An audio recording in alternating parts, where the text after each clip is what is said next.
Share market के basic knowledge में आप सभी का स्वागत है। नए लोग गलती ये करते हैं कि सबसे पहले तो उनको सही बाइंग और सही सेलिंग स्टॉक्स में नहीं आती है और जिसके कारण वो लॉस करते हैं। आज मैं आपको एक ऐसा तरीका बताने वाला हूँ जिसमें अगर आप नए हो तो शायद आपका लॉस कम और प्रॉफिट है वो शायद अच्छा बन सकता है अगर आप स्ट्रेटेजीज वाइज काम कर सकते हैं। तो क्या है ये स्ट्रेटेजी, ये जानने से पहले आपको एक काम करना पड़ेगा कि डिस्क्रिप्शन में एक लिंक दी गई है एंजल वन की। आप अगर उसमें अकाउंट ओपन नहीं किए हैं ना तो ये स्ट्रेटेजी आपके लिए नहीं बनी है, क्योंकि ये स्ट्रेटेजी सिर्फ एंजल वन में ही है और काफ़ी अच्छी तरीके से यहाँ पर मैंने देखा कि इजी टू यूज़ भी है। नए लोग गलती यही करते हैं कि कौन सा स्टॉक्स को बाई करना और कौन से स्टॉक्स को सेल करना, यही सबसे बड़ी मुसीबत होती है। इसीलिए एंजल वन ने इसको बहुत ही आसानी से सोल्व करते हुए स्ट्रेटजीज वाइज यहाँ पर दिया हुआ है। स्मॉल कैप, मिड कैप और लार्ज कैप, जिसमें लार्ज कैप में लो रिस्क और हाई रिटर्न की कैपेसिटी हो सकती है अगर स्टॉक्स में कोई अच्छी न्यूज़ हो, रिजल्ट हो या फिर 52 वीक हाई हो। ऐसे स्टॉक्स जो होते हैं ना वो कम से कम रिस्क में हाई रिटर्न इंट्राडे के अंदर या फिर इधर लॉन्ग टर्म के या शॉर्ट टर्म के अंदर दिखा सकता है। तो मैं आपको चार्ट के ऊपर दिखाता हूँ कि ये किस तरीके से काम करता है।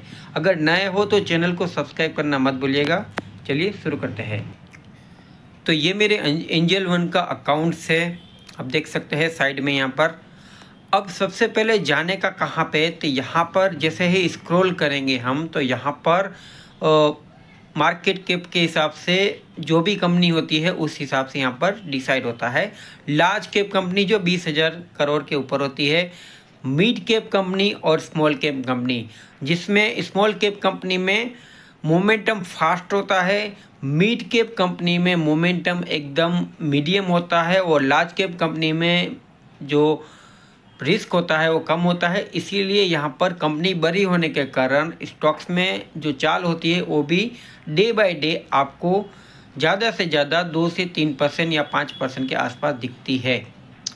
ऐसे ही स्टॉक्स लार्ज कैप में होते हैं जो ज़्यादा मोमेंटम दिखाते हैं। अगर उसके कुछ हाईली मोमेंटम जैसे रिजल्ट है, कुछ भी स्टॉक्स में न्यूज़ हो तो ही चलते हैं ज़्यादातर, बाकी तो इंट्राडे में वो 2, 5, 6, 7 रुपये ही के आसपास ही चलते हैं।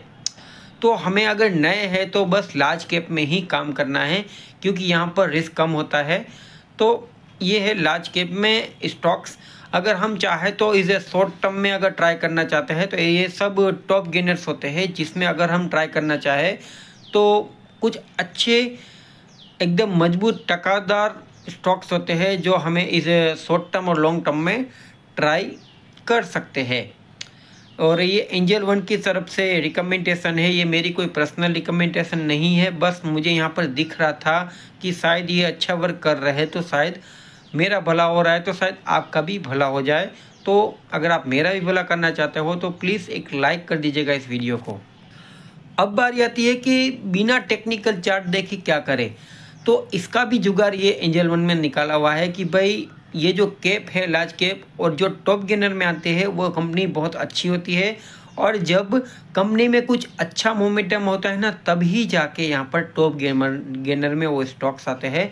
इसीलिए अगर हमें चार्ट के बारे में नॉलेज भी नहीं है तो भी हम बस आंकड़े देख के कोई भी कंपनी का कुछ भी रिजल्ट देख के अगर ट्राई करना चाहते हैं तो शॉर्ट टर्म या लॉन्ग टर्म में ट्राई कर सकते हैं। और मैक्सिमम जो रिटर्न कैपेसिटी होती है वो तो भाई आपके हिसाब से आपको कितना चाहिए उस हिसाब से होता है और लॉस भी उसी तरीके से डिसाइड होता है, क्योंकि टेक्निकल चार्ट आपको आएगा नहीं इसीलिए। बाकी अगर टेक्निकल चार्ट की बात करें तो उसमें अलग अलग टाइम फ्रेम होती है। लॉन्ग टर्म में डे 1 का चार्ट पैटर्न देखना पड़ता है, फिर इंट्राडे में 15 मिनट से 30 मिनट के बीच में 1 मिनट का चार्ट पैटर्न देखना पड़ता है। अलग अलग चार्ट पैटर्न्स होते हैं जो इंट्राडे में काम करते हैं। तो ये वीडियो आपको कैसा लगा कमेंट में ज़रूर बताइएगा और मिलते हैं ऐसे ही स्टॉक मार्केट बेसिक में जो आपको बहुत ही काम आने वाला है। चैनल को सब्सक्राइब करना मत भूलिएगा, क्योंकि मैंने लॉस किया हुआ है लेकिन मैं सीख के आया हूँ और आपको भी सिखाऊंगा। Thank you for watching.